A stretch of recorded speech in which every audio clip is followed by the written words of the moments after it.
ये कहते थे यार ये दीवाने हो गए, महिला एमबीबीएस डॉक्टर की कहां से आ जाएंगी। हमें ये महसूस हुआ जब हमने कहीं बाहर जाकर धक्के खाए, 500 रुपए का पर्चा लगाया, 4 घंटे खर्च हुए, हमारी दुकान का भी हर्जा हुआ, दुकान भी बंद रही, तो हमें ये एहसास हुआ जब हमारा इतना नुकसान है तो हमारे लोगों का भी नुकसान होगा। हमने सोच समझ कर एक प्रयास करा लगातार, कभी स्वास्थ्य मंत्री को, कभी मुख्यमंत्री जी को और कभी डीएम साहब को, कमिश्नर साहब को लगातार लिखते रहे, सीएमओ साहब को। एक दिन वो आया कि आपके स्वास्थ्य अस्पताल में महिला एमबीबीएस डॉक्टर नहीं बैठती, देखो इलाज कराओ। दूसरी चीज फिर मैंने अध्यक्ष महोदय से यहाँ के कहा, भाई यहाँ 1 रुपए का पर्चा जो इलाज लगा के इलाज कराने आता है वो गरीबी तो आदमी है, मालदार तो नहीं है। मालदार तो भाई मुरादाबाद, रामपुर और बाजपुर, काशीपुर जाता है। तो उसके बाद हमारा उनसे बैठ के जब मीटिंग हुई, हमारे सब पदाधिकारी बैठे, तो अध्यक्ष महोदय से हमने एक बात कही कि अगर तुम चाहोगे किसी का भी अल्ट्रासाउंड सेंटर चल नहीं सकता और किसी का भी प्राइवेट अस्पताल तुम्हारी बिना मर्जी के चल नहीं सकता। तुम जिस डॉक्टर से जिस टाइम चाहोगे सेवा ले लोगे, क्योंकि इसमें प्रावधान है।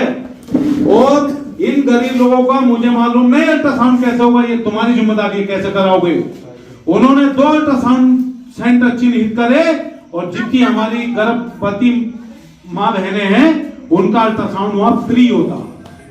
तो ये कराया ना, 800 रुपए 700 रुपए हमारे आदमी के जब बचेंगे तो वो अपने परिवार में तो खर्च करेगा। जब परिवार में आपके खर्च होंगे वो पैसे, तो आपके परिवार की उन्नति और तरक्की होगी।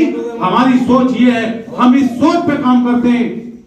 और उसके बाद मुझे ये महसूस हुआ कि अस्पताल के अंदर इलाज तो हो रहा बढ़िया, आईसीयू वार्ड नहीं है, तो उसके लिए मैंने पीसीएमओ को, स्वास्थ्य मंत्री को लिखा, तो आईसीयू वार्ड भी तैयार हो रही है। आप स्वास्थ्य अस्पताल में 20 बेड का, जो बड़े बड़े अस्पतालों में आप जाते हैं धक्के खाते हैं और आईसीयू का चार्ज 4000 और 5000 रुपए आदमी देता है, तो वो भी इंशाल्लाह तुम्हारा फ्री होगा यहाँ।